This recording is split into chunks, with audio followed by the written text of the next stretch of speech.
Bem, eu estou aqui com meu amigo José Alves, da TRX, amigo de longa data. Prazer estar aqui com você hoje. Vamos falar um pouco de shopping e renda urbana dos fundos imobiliários aqui no nosso evento. É um prazer estar com você aqui, José. Maravilha, meu caro. Você, como disse, é um amigo de longa data, também muito feliz de estar aqui batendo esse papo com você. Obrigado pela oportunidade e pelo privilégio. É um prazer. Bora bater papo. Vamos lá. Vamos começar falando de emissões e captações, né? Nos últimos meses a gente tem observado muitas notícias de novas captações de fundos de shoppings e varejo, visando a compra de ativos e reciclagem de portfólio, né? Como é que você está se posicionando, a TRX está se posicionando nesse momento atual? A gente enxerga que o momento ele está melhor do que no passado, né? A gente viveu um primeiro semestre aí bastante desafiador no mercado de fundo imobiliário como um todo, e a gente enxerga que nesse segundo semestre a janela está um pouco melhor, né? A gente está se posicionando da seguinte forma: é um momento interessante para fazer compra, para fazer novas aquisições. A gente está indo nessa direção. Um dos nossos propósitos dentro do TRXF11 é aumentar a diversificação e redução de alavancagem, então a gente está encontrando nesse momento boas oportunidades em termos de cap, de risco-retorno. Então a gente está se preparando para dar um passo nessa direção ainda dentro desse ano. Então, acho que o mercado ele está melhor, mas assim, a gente está no Brasil, né?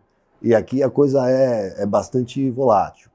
Então tem que estar sempre cauteloso nesse sentido. A gente está dentro desse contexto, mas mais otimista do que estava no começo do ano. Legal. Vamos falar de composição de carteira. Que tipos de ativos têm te atraído mais? Agências bancárias, supermercados, galerias? Onde estão as melhores perspectivas no momento? Na nossa visão, Gustavo, existe uma classe de ativo que até pouco tempo atrás era pouco explorada pelo universo de fundos imobiliários, que são os que a gente chama de big boxes, são as grandes caixas. Loja de supermercado, loja de material de construção, loja de pet da vida, enfim. A gente enxergou um filão dentro desse nicho.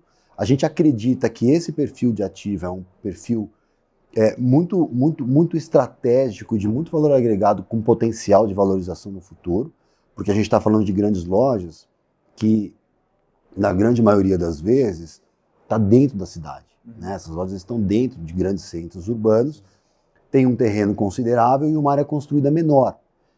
Além do fato do inquilino, o varejista, fazer questão de estar ali, porque lá é o ponto comercial dele, né? Ele trabalha aquele ponto, ele cuida daquela loja, porque é ali que o cliente dele vai. Além disso tudo, a gente enxerga também que lá na frente pode existir um potencial de valorização desses terrenos numa eventual mudança de vocação muito considerável. E aí, dentro desse guarda-chuva, a gente tem se posicionado muito com varejistas que atuam nos setores essenciais do consumo.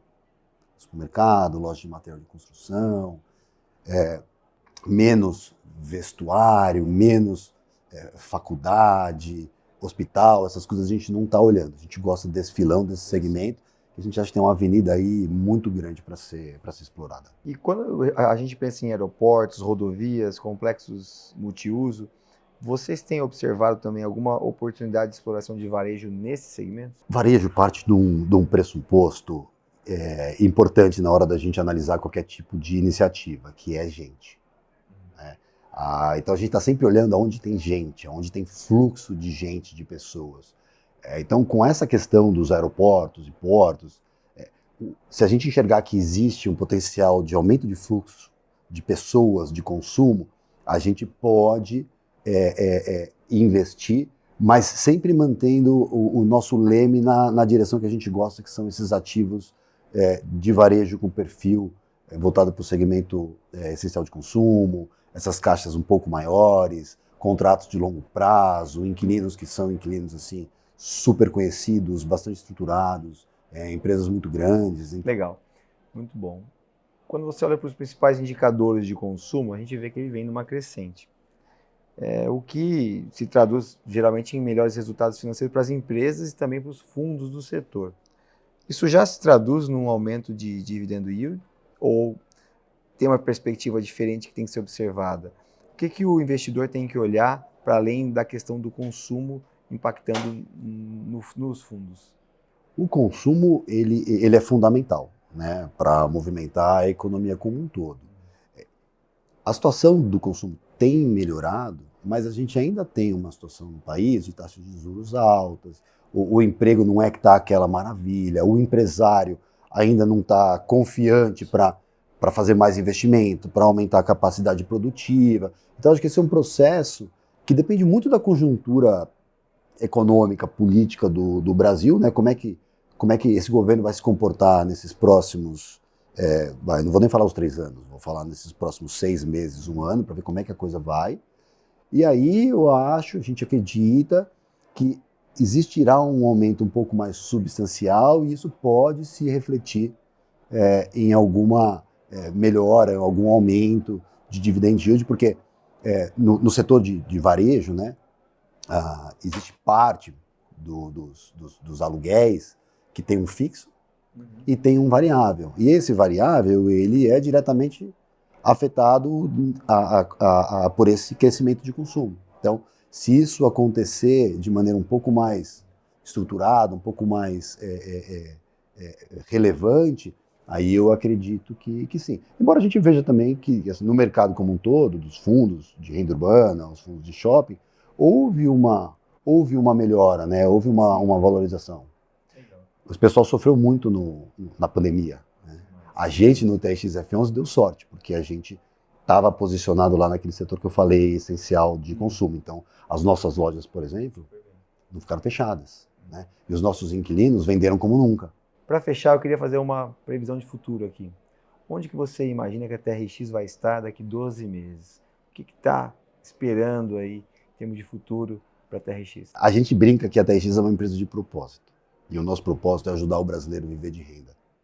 Então, eu acho que daqui a 1 ano a gente vai ter dado alguns passos um pouco mais relevantes nessa direção.